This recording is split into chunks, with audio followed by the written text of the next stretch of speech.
Okay, dear friend, today I'd like to come back to the Vulnhub to do this machine, Morpheus. I think I've already gone through this machine earlier. However, from my point of view, this machine is a very good one, which will cover a variety of techniques, for example, like port scanning, the directory enumeration, and also the BurpSuite and Weevely, and also I'd like to show you how to get the Meterpreter session. And finally, I'd like to show you the local privilege escalation. So in summary, I'd like to demonstrate the entire process and its corresponding standard methodology to do the preparation. Before we begin today's video, if you don't mind, please subscribe to my channel and leave a like below. You're greatly appreciated. So without further ado, let's just get started. To do this machine, you need to download the image from the Vulnhub. And also then you can use the VMware or VirtualBox to do the preparation. However, from my experience, there will be some errors when using the VirtualBox. So for this video, I'd like to use the VMware rather, and so then we can go inside the Kali Linux VM, which is running inside the VMware. As you can see, the first thing we can use net discover to do the IP address identification. As you can see here, the IP address can be identified as 224. Next, we can do the map scanning. Of course, to save time, I've already done that earlier. We can cut out the result of the map scanning.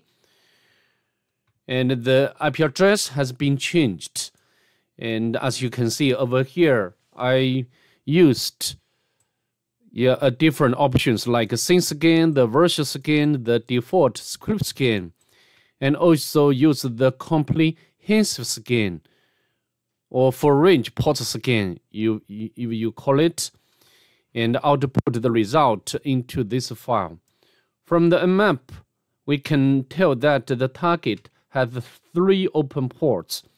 The first one is 22, which is running SSH service, and also the version information. As we know, this version doesn't have any vulnerability. The next one is 80, which is running HTTP service, and also the version information, which is Apache 2.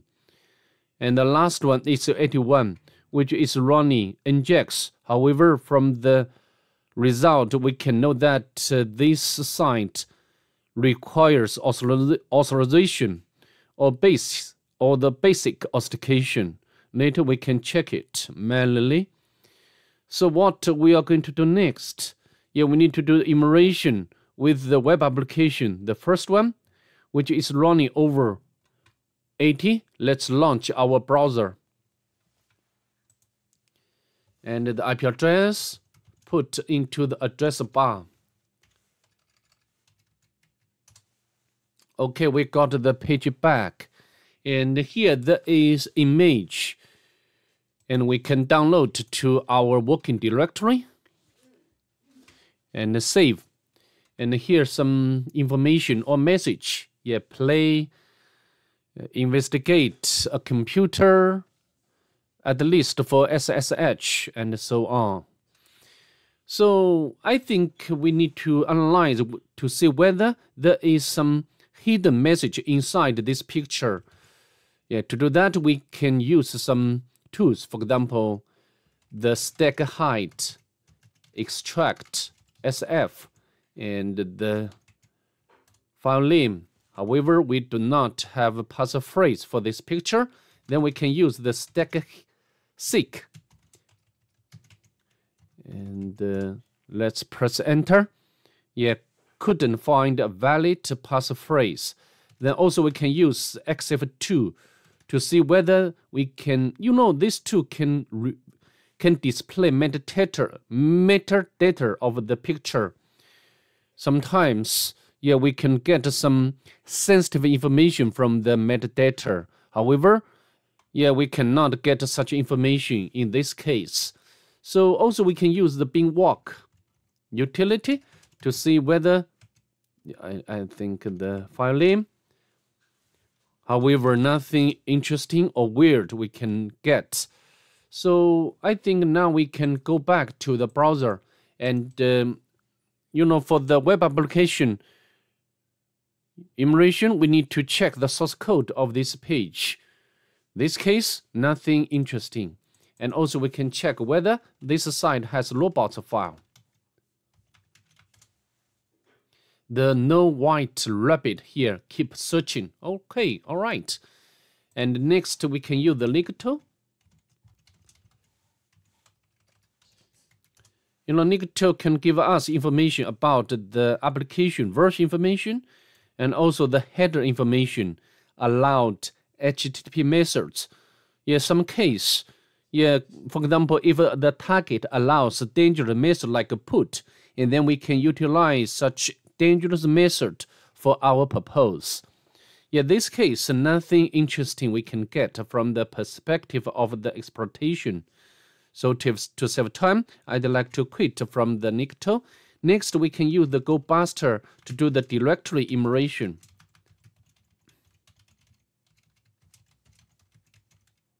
And as always, I use the word list of GoBuster. Medium and extension option. Something like this. Let's press enter to see whether we can find some interesting directories. Of course, the JavaScript, we do not have permission to access this one. So as you can see, we got two files. The file name are the same, except the extension. All right, we can access both files, and I'd like to quit from the directory enumeration, and we can copy the name of the file name of this file, and we can put in the end. Yeah, we got the page mouse here. Welcome to the Nebby. Make sure not to tell Morpheus about this graffiti wall. It's just here to let us blow off some steam. Yeah, I think yeah, we cannot. I think we cannot get any useful meaning from this text itself. However, yeah, we can access the second file, because the file name are the same. So maybe there's some collection between each other, right? And we can put the IP address of the target. Press enter. So from here, yeah, this page allow us to post some message. For example, we can put like a JSON, and let's suppose. So from the content of this one, there's some functions running at the background. As you can see, the content is the same as this part. It looks like the message will be appended to this file, graffiti.txt file. So also we can check the the source of this code. Here we got some hidden element of the HTML file graffiti. I think from here we can get a bit confirmation. Maybe we need to use the BurpSuite to make furthermore analysis. So let's go back to our browser, and we can set the proxy to burp, and then we can launch our BurpSuite Community Edition. Next, start up BurpSuite, and then make sure the proxy has been enabled, and then we can put the message, for example, hello post. As you can see, we have already intercepted the request, and then we can send to repeater module. So I think from here the file, there is parameter, the name is a file.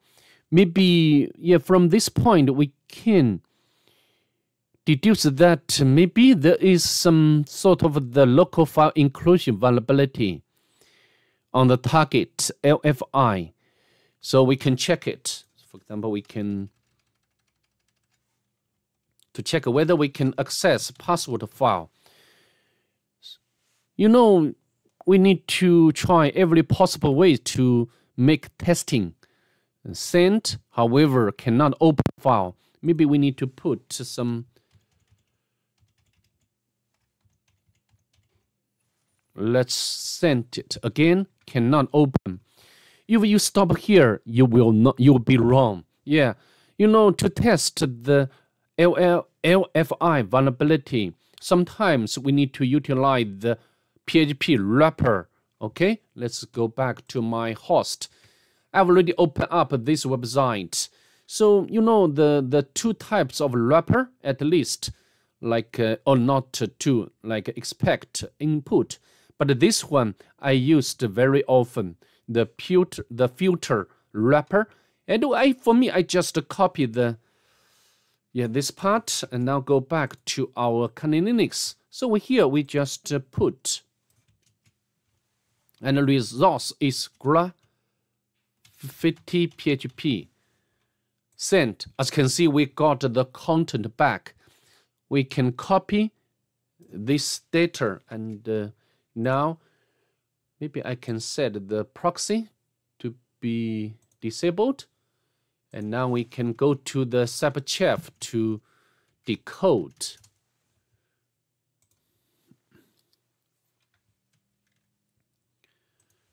Can paste in here, and we can select the operation as base 64. Yeah, we got the code. Yeah, of course, this is the PHP code. And the file name, this is the variable. The variable name is a file. So this is the default file name. And if the request method is equal to post, and then we'll check if the file is there, and then we'll be assigned to this variable. And then check the message.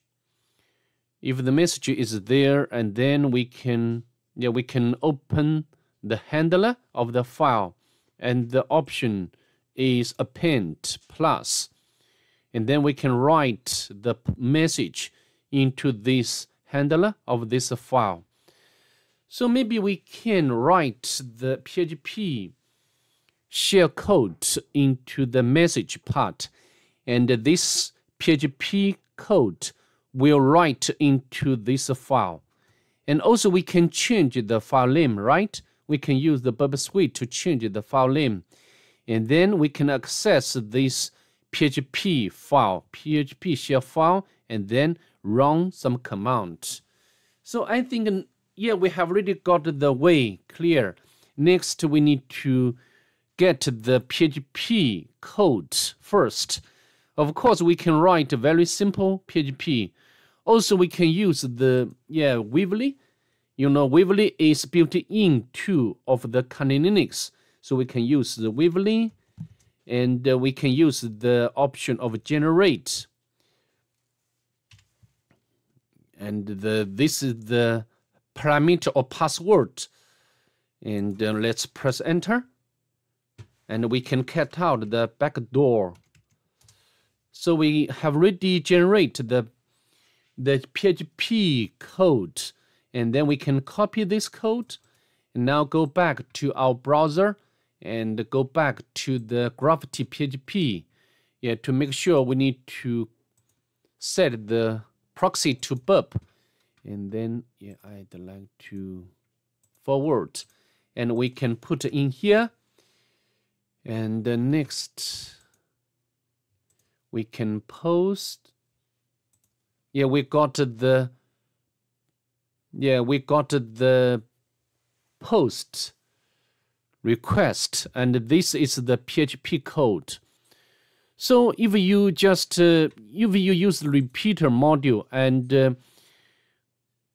put the PHP code into this field, you will not get to work because, as you can see, the browser has automatically made encoding. Okay, so next we can rename this file. Okay, backdoor PHP. All right, I think I have already done properly and forward this request. Yeah, no error. I think we have already upload or write our PHP code into the backdoor.php file. Next, we can use the same Weevely to access this web shell, right? Weevely.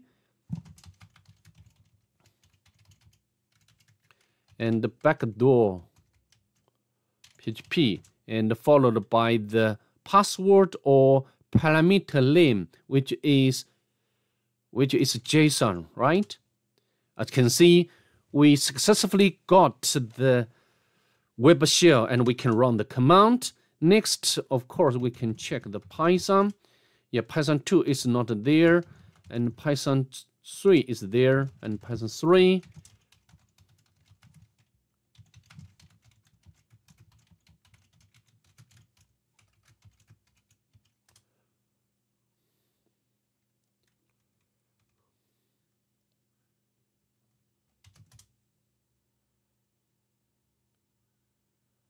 There is something wrong.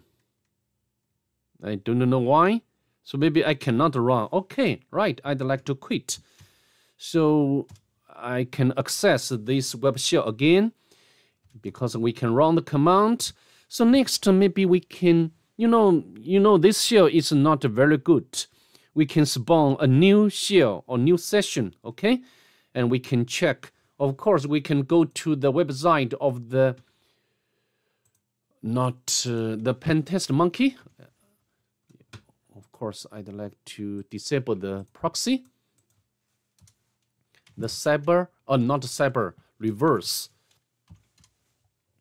And the Pentest monkey.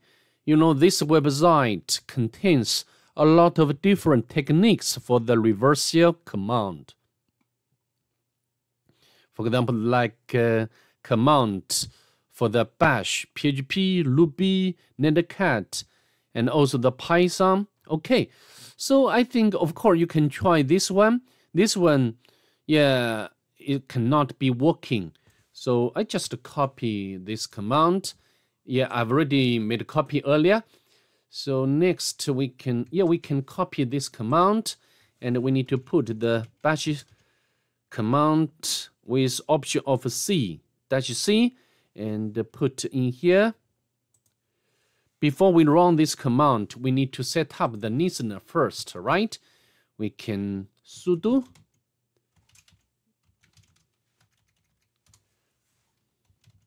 listener is set up. So now go back to the web shell and we can run.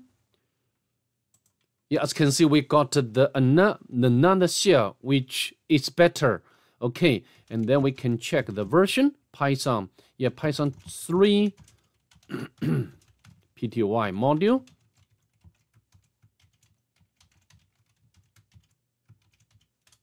Okay, so now we can run the Python, right? Because this shell is much more common shell. And next we need to elevate or make lateral movement. So to do that, we need to go to different spots to make enumeration. Home, the two users, we can go to the cipher. Yeah, permission denied, and go to another one. However, nothing special here. Now we can go back, and also we can cat the kernel of this machine. I think this machine is a bit, updated, not very old. However, we also can check the kernel information by this command. So I think now we need to navigate to different spots to see whether we can find some interesting information. OPT is the first one. And go back and then should be the var directory. You know, for me, I'd like to, if you follow my channel, I always show you how to do the penetration with the standard methodology, and we can go to the backups. Nothing there, and go to the www, and go to the HTML directory. And there is, yeah, I think this picture, this is the hidden file, and we can use the browser to download to the Kali Linux and use the same techniques what I've just demonstrated earlier to see whether we can find out some hidden message. However, from my experience, we cannot get such information. To save time, I will not go through this process again. So what are we going to do? Next, we can use the NumPy shell script to do the automatic enumeration. Yeah, I've already. Okay, I can.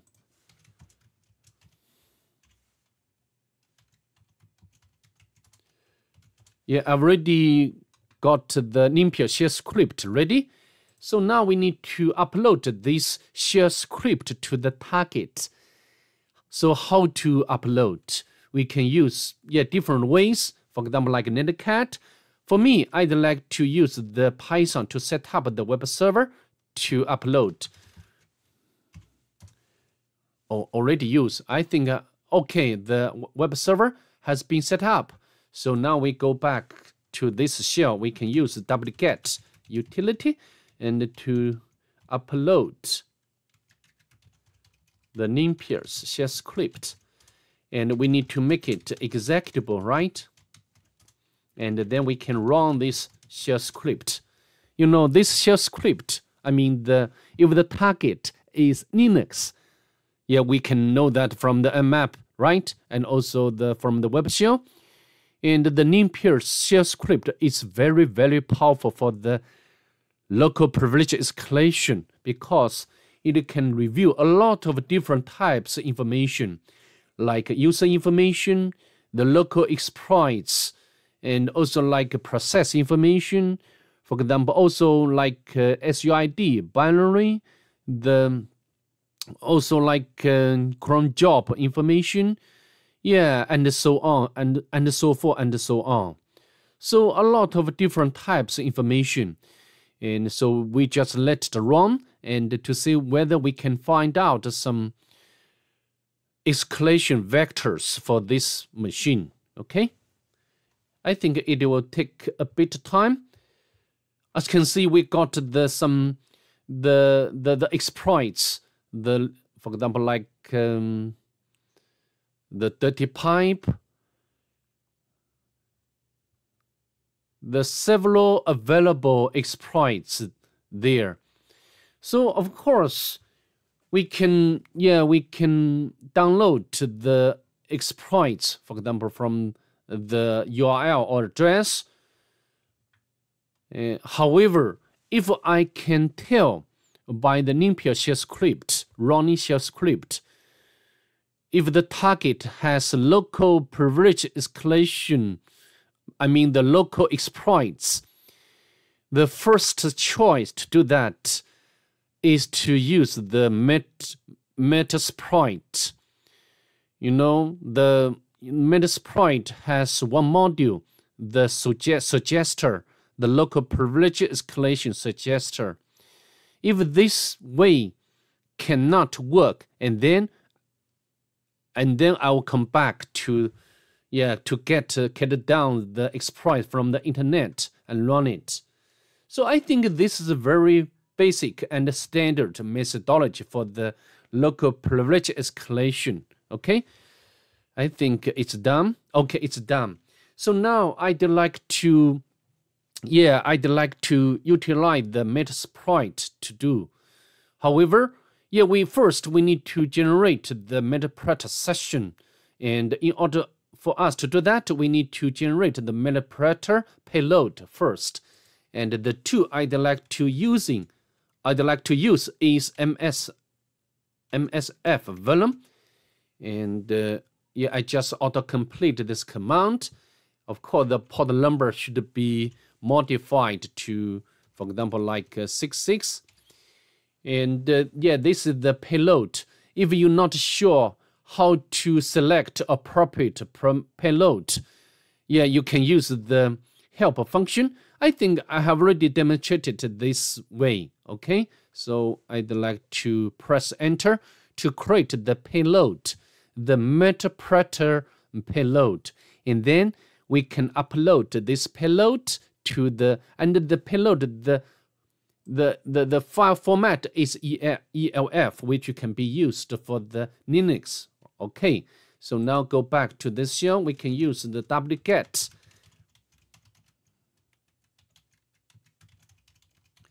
escalate ELF. Press enter, and then we need to make it executable. And then we can run this payload. However, before we hit enter, we need to set up the handler first, so we can launch our Meterpreter console first.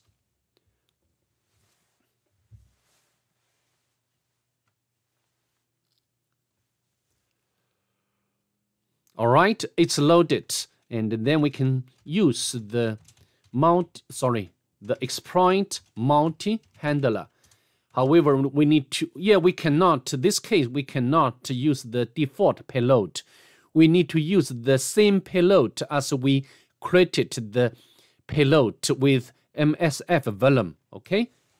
Payload, and we just copy the payload name or path, relative path, and we can show options. And I think we need to set the localhost to our Kali Linux. And we need to set the port number, the local port number. Again, this port number should be same as this port number as we create the payload with MSF volume. Okay, and the port number 666. And then we just run this module, run this handler, and the handler has been started. Now we can hit enter. Yeah, it's a sending state to the target. Yeah, Meterpreter session opened. We can check sessions. Yeah, we got. Yeah, maybe I need to background. Yeah, this current Meterpreter session. And next we can. Yeah, first we can check the sessions. Yeah, we got the only one session right now. And next we can search the local privilege escalation suggester. Okay, suggester, we just put the one keyword, which is enough for us, suggester. And then we can use this module. All right, and then we can show options again to see how many fields we have to configure. I think the only one is the session number. We can set the session number. Of course, at this moment, there is just only one session. We can set the session 1, and we just run this module. This module is a post exploitation module, and this will go through all possible local exploits.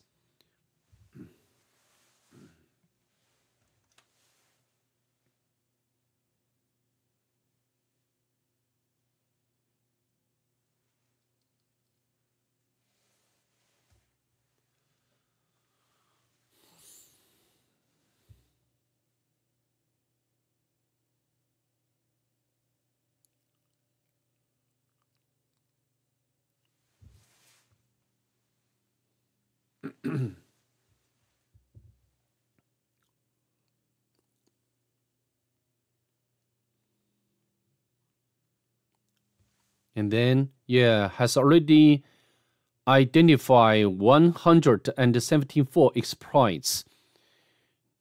Afterwards, this module will try to check whether each of these exploits is acceptable or workable. So we got several options or available exploits for us. For me, I always choose the first one. Okay, we can copy this module name and use this one. And then we can use this default payload and show options. Set the local host to our Kali Linux. And set, of course, we need to use different port number like 88. And then we can, I think we need to set the session to 1. And I think no other fields we have to configure. We just leave as it is. Okay, so we can run this post exploitation module to see whether we can get the second Meterpreter. Okay, the second Meterpreter session opened, and we can get the UID, which is root. Wonderful, right? We can get the shell session, and we can navigate to root directory, and then we can get the final flag. Okay, so that's pretty much it. I hope you can enjoy or you can get the benefit from my videos. Okay, see you the next one. Bye. Have a nice day.